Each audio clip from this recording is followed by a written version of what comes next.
Environmental Studies, Part 1, Lesson number 1, Our Earth and our Solar System. Dear students, in previous online lesson, you studied about stars, planets, the solar system, about our Earth, and also about other heavenly bodies in the solar system like satellites, dwarf planets, and asteroids. Today, you are going to learn about gravity,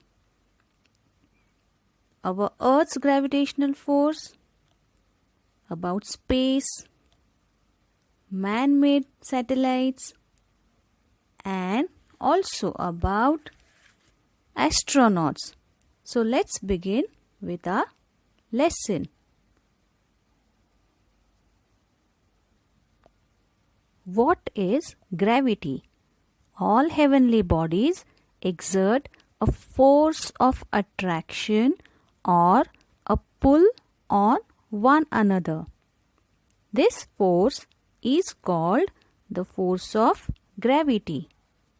The sun exerts a gravitational pull on all planets, whereas the tendency of the planets is to move away from the sun, and because of this,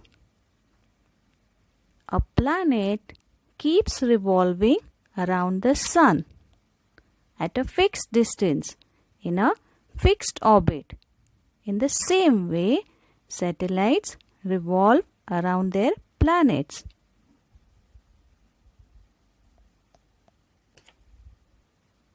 Our Earth also has the gravitational force, and due to the Earth's gravity, all things on the Earth remain on it. Because of the gravitational force of the Earth, whatever we throw upwards with a great force, it finally falls down to the ground. What is space? The emptiness between two planets or beyond the stars is called space or outer space. People have always been curious about the heavenly bodies in the sky.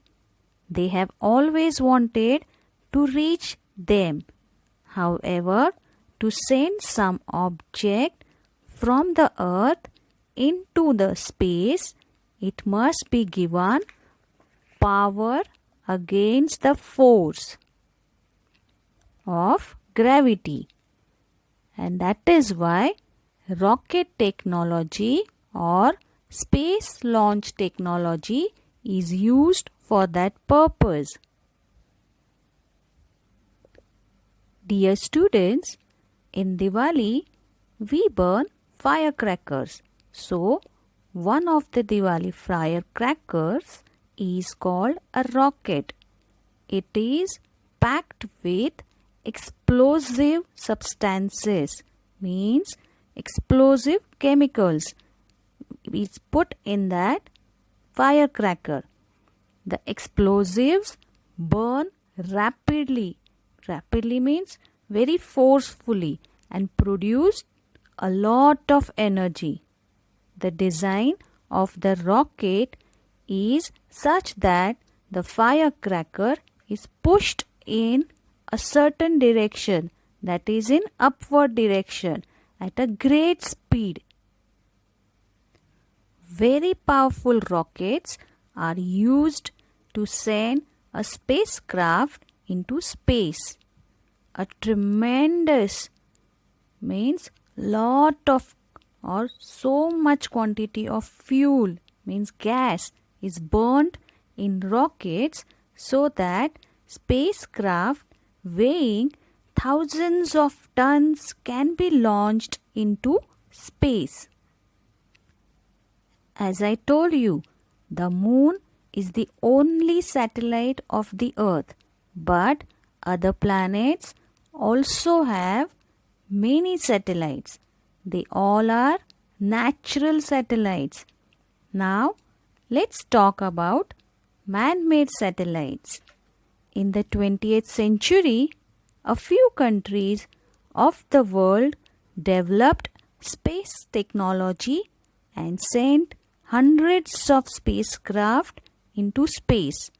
Our country is well known for the development of its space launch technology.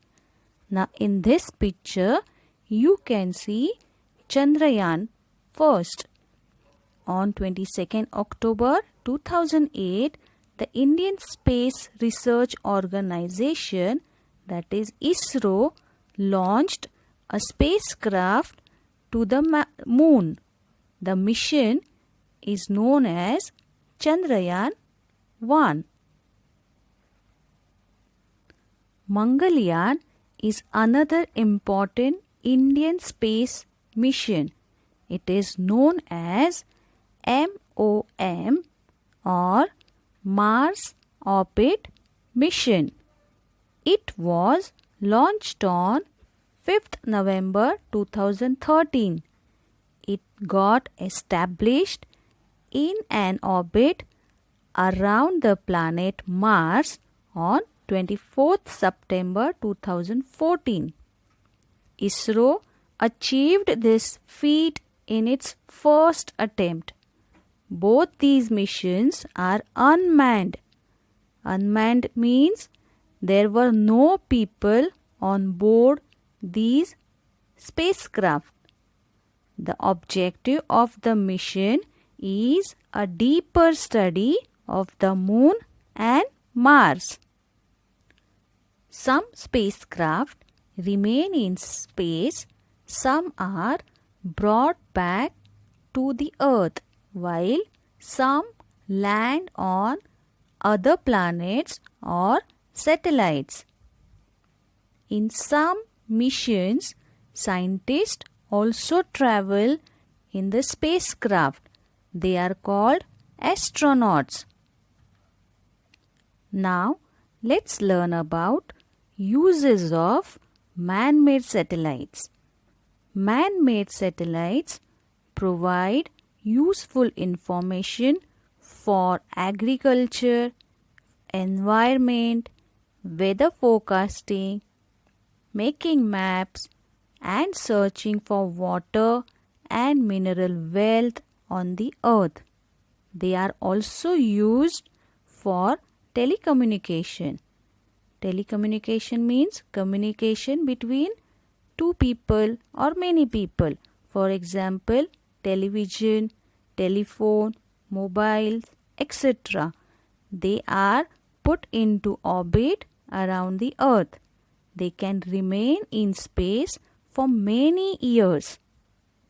Dear students, always remember, space scientists have not yet been able to find a single other planet which has life on it. Therefore, our Earth is an invaluable planet. The degradation of its environment, degradation means not keeping our earth healthy or increasing pollution on the earth for any reason will be a threat to the existence of life itself. Do you know who is this in this picture? He is Rakesh Sharma, an Indian astronaut who became the first Indian astronaut to go into space in 1984. He spent 8 days on a space station for a joint mission of the ISRO and the Soviet Intercosmos. Seeing India from space, he said that it looked सारे जहां से अच्छा. Dear students, now you are going to find out more about the work of Indian women origin astronauts Kalpana Chawla and Sunita Williams. Now let's revise our lesson. What we have learnt. Dear students, what we have learnt today? Let's revise our lesson. The sun is a star. All the other bodies in the solar system get light from the sun. The sun and the planets, their satellites, dwarf planets and asteroids that revolve around the sun are together called the solar system. Things on the earth remain on it due to the force of gravity. To travel in space, the earth's gravitational force has to be overcome. Rocket technology helps us to do that. Thank you.